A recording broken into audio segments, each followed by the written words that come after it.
Guys, it is direct heat cooker time here in Knoxville, Tennessee. We have got the safe and the dumpster up here, so let's check them out. We'll start off with the safe. Guys, this is our vertical cooker, all 1/4 inch plate steel, and I mean, she just looks sick, all right? Your neighbors, your friends come over, see this in your back patio, they're gonna be blown away, all right? So we'll open it up here.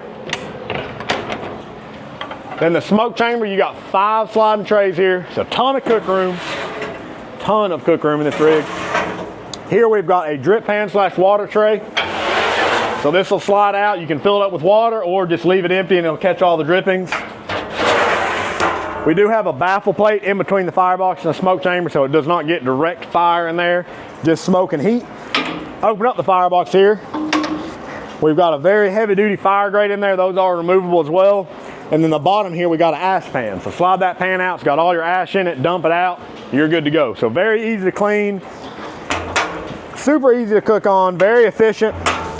Turns out great food. We've done briskets, pork butts on these, ribs, chicken. It does it all.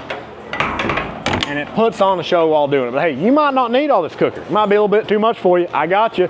We got the dumpster, all right? This is our smallest direct heat cooker here. We got them in larger sizes as well. So this is all 3/16 plate steel. On the bottom, we've got 1/4 inch where you're building your fire, and it's insulated on the bottom as well. So holds heat great. The top grate here is completely removable. It picks up out of there.